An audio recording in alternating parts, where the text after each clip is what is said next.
Introducing Recyclical, making lithium-ion last forever. Recyclical's patented recycling process achieves up to 100% recovery of battery metals from lithium-ion batteries for electric vehicles, including cobalt, lithium, nickel, manganese, and aluminum. Recyclical Battery Materials Incorporated trades on the TSX Venture AMY, on the OTCQB AMYZF, and Frankfurt 2AM. For more information, visit Recyclical.com or phone us at 778-574-4444. Recyclical, making lithium-ion last forever.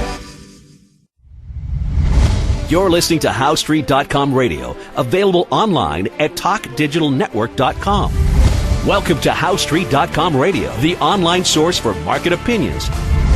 Here is Jim Goddard. My guest is Rick Ackerman, editor of the newsletter Rick's Picks, his website rickackerman.com. Welcome back to the show, Rick, and happy American Thanksgiving. Happy America. I think you guys get the jump on us in Canada, right? You're yes, we do. Earlier. We do it on October, and Canada started celebrating Thanksgiving 60 years before the U.S. did. I think it's becoming... if not the most popular American holiday, it's becoming more and more popular. It seems like it's very hard to politicize, you know. If you want to diss Thanksgiving, you're literally sort of going after mom, apple pie, and the flag. But, so Thanksgiving seems to have survived, political correctness, even though, of course, not everyone eats a turkey dinner. It's more like a turkey tofu in a lot of households. We have chicken or Greek food or sushi. Uh-huh. Yeah, I'm the only one of my family in Vancouver who likes turkey for some reason. So every fourth Thanksgiving or so, I get to have my turkey, and then it's something else. Well, you got to have it. I mean, I think even the people who don't like turkey must love turkey leftovers, as who doesn't, right? The best sandwich. It really is. What's going on with gold right now? I'm liking it. You know, we had a move in, for one, GDXJ. That's a symbol that tracks exploration stocks, junior gold stocks, and it's just had this nice lift-off move where on the hourly chart it got past 5 or 6 prior peaks. So that's the kind of thing that you see at the beginning of major moves, major bottoms. And I even like the fact that it's not acting quite as feisty today, but it hasn't pulled back much either. So I think that gold is finally turning here. And the miners have been so thoroughly depressed that you look at them and you think, why not, right? The U.S. dollar, how's it doing, and how does it reflect on the price of gold? Well, the dollar had an enormous move up, and of course the correction that's played out over the last couple months was necessary and probably has not yet run its course. You know, people look at it and think, well, it's over for the dollar, it's had its run, but I don't think so.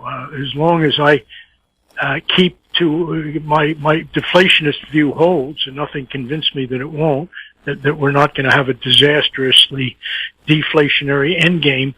I'm implicitly bullish on the dollar, but the dollar has corrected in a pretty normal way since late September.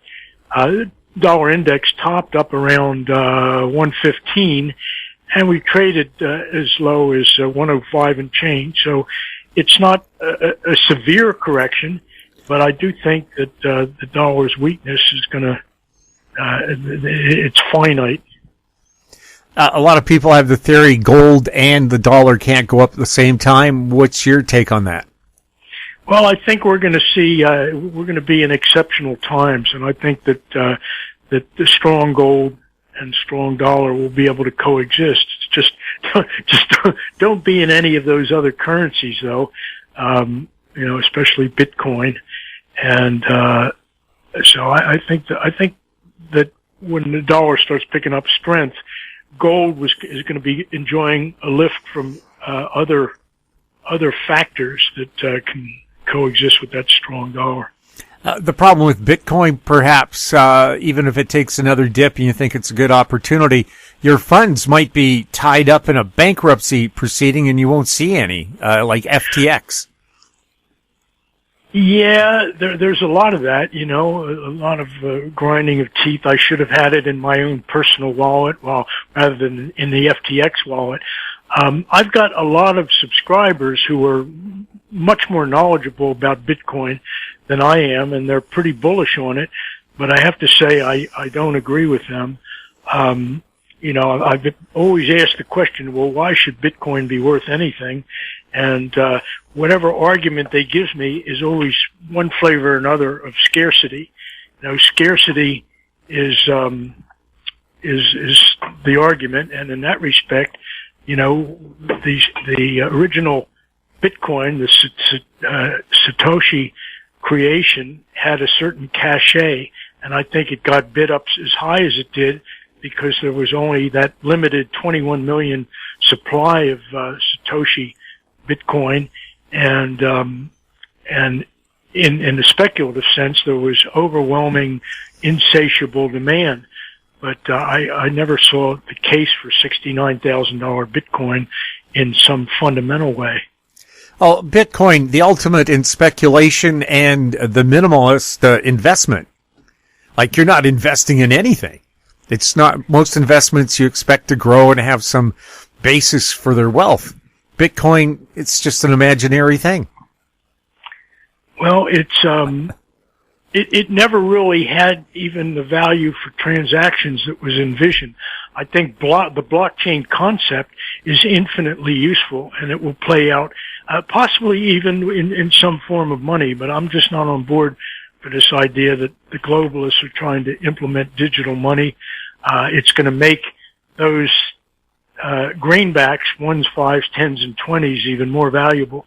And that's acknowledging that the dollar itself is not perfect money either. It represents essentially it's a form of debt, and there of course is nothing backing the dollar other than I put this in quotes, the full faith credit of the U.S. government.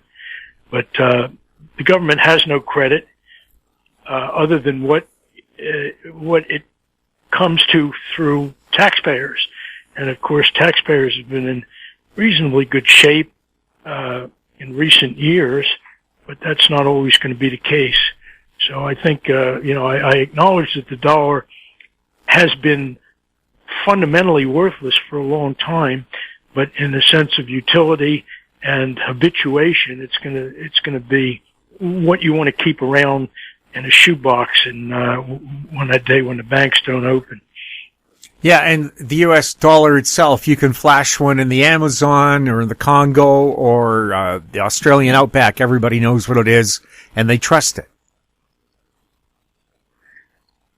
Yeah, they do. I mean, it's the dollar has universal recognition. I don't know what they're using over there in Europe these days, but I'm not sure that anybody trusts the rally that we've seen in the euro. It winds up being kind of it's like buying a stock in Europe.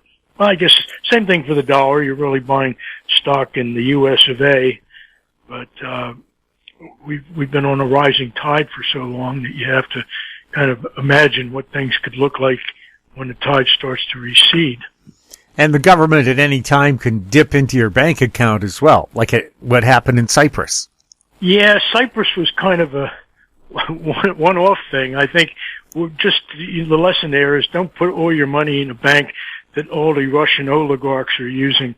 The Cyprus bank wasn't just some ordinary little branch somewhere. There just happened to be a lot of very dirty money there.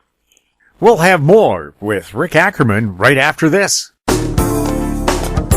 Don't miss out. Stay informed. Receive the HowStreet.com weekly recap with thought-provoking podcasts, radio, and articles delivered to your inbox. Sign up for the HowStreet.com weekly recap on our homepage at HowStreet.com. Welcome back. We're speaking with Rick Ackerman. Rick, how do you think Elon Musk's takeover of Twitter is going to play out? Well, it's not working out too well as a business deal. I wrote my current commentary at rickackerman.com is about, it compares, it discusses similarities between Twitter and Bitcoin. But, all the employees are leaving in a huff.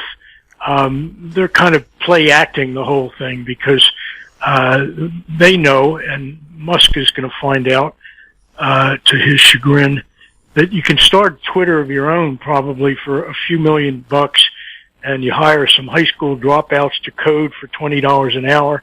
And, if you look at Twitter for what it is, it's just a place in the cloud where people post their thoughts. It shouldn't have been worth even $40 million, much less the $44 billion that Musk paid for it. So, he could fire pretty much everybody, and they could keep the servers running, and everything would be fine. The advertisers have deserted there, but of course they're all whores, and it's not like they're really principled. They'll come back when the eyeballs return to Twitter. So I don't know. Musk overpaid in large part for reasons of goodwill. He was buying a lot of goodwill that turned out to be non-existent, and he'll never really recoup his investment. I mean, not ever on that, not even remotely. And it remains to be seen what kind of platform or what kind of discussion Twitter attracts. But from this point forward, Musk can do no right, really. Even his decision the other day to he let a few people back on the platform, most famously Donald Trump. But I think he kept Alex Jones off the air, and I guess it's reasonable to say that if he's really against censorship in any form, that even crazy Alex Jones should be back on Twitter. So Musk will have a lot of hard decisions to make, but he's not going to be a popular guy no matter what he decides. Well, when he said he wanted Twitter to be an open forum, he sided with the Republicans in the midterms. He's allowed to have a political opinion, but doesn't that isolate half the American population on the other side from him? And that's a lot of potential eyes for ads. Yeah, that we're pretty much split 50-50 as a country now, and however innocuous the argument, it's always going to alienate half the country. My theory about the election, even though there's been 10 zillion words written about why the Republicans didn't see that red wave and this and that, but I think the very simple explanation is that we are perfectly divided 50-50 red and blue, and that everybody now votes tribally, no matter how compelling the issues. And we certainly had compelling issues in this election. It's always said that it's the economy stupid, and people pay attention to their wallets, their grocery cart costs and things like that. And there was so much attention, deserving, it was such a critical problem in the economy that you'd think that it would have had its effect on the election, but it didn't. So, and neither did the crime in the streets, and it's not like that's insignificant either. So these are all things people see and they experience, and yet they still voted exactly 50-50 almost for Republican Democrat. So that's where we are. We are just exactly 50-50 divided on all the issues, and the issues no longer matter as much as tribal affiliation. How does that help or hamper when it comes to efforts to try to control inflation? And do you think just hiking interest rates will do the job?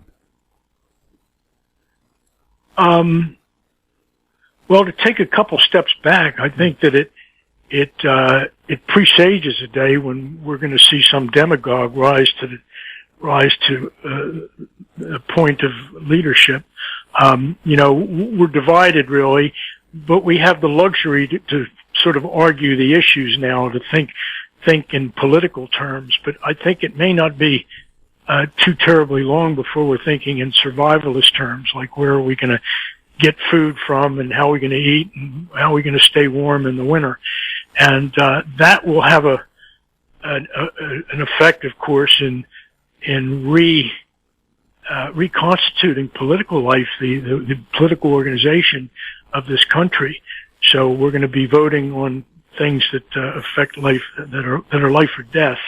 And I'm just fearful that some demagogue will rise to the top with supposed solutions for these life-threatening problems. How did you feel the first thing that Biden did as president was cancel the XL pipeline, and then a few weeks later he's begging Saudi Arabia and China to produce more oil when you had reliable oil on the way from Alberta? Well, I've to be honest, I've tuned that out, really, all that stuff. There's no limit to the number of things that you could say that reflect badly on Biden. He's an idiot. He's senile. The fact that he's actually considering a second run is reason enough to kind of invoke the 25th Amendment and cashier the guy. He's the worst thing that's ever happened to the presidency. So, when you talk about one little thing that he did, cancel the pipeline, and for sure he bears a lot of the responsibility for the increase in energy prices. Even without doing much extra drilling and fracking, we would have much lower energy prices if the talk alone were one that favored exploration and perhaps, the development of nuclear power in this country. But we're sort of headed in the wrong direction right now because the head of the NRC this was an Obama appointee, and he's anti-nuke. Anti-nuclear power, which has never been the case. It's one thing to have people regulating the industry conscientiously, but it's another to have a nutcase in charge of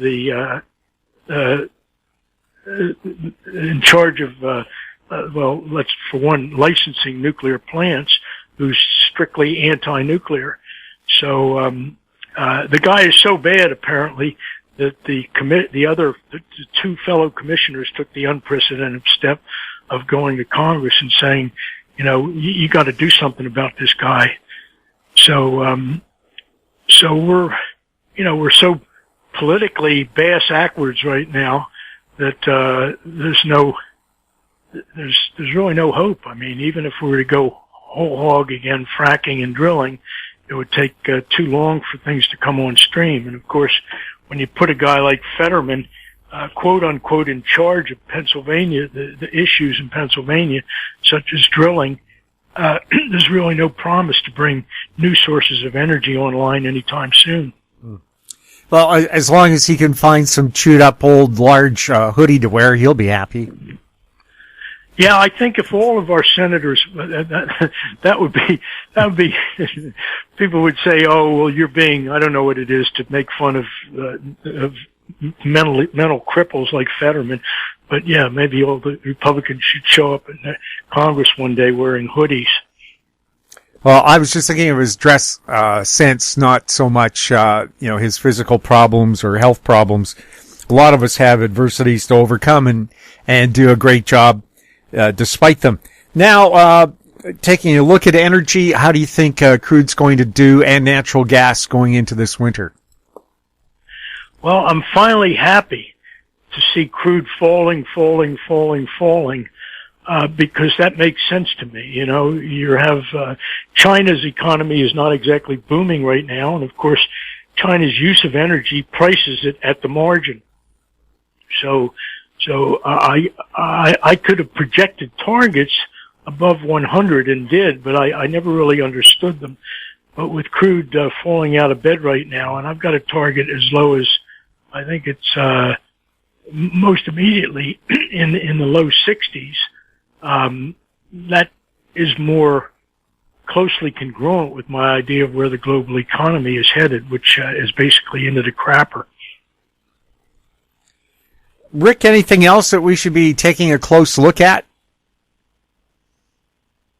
Oh, well, this is a very frustrating bear market, Sometimes I wonder why we should even be out there arguing about it. I guess some people have one way of seeing the world and others another. I don't see a way out, really. We're having to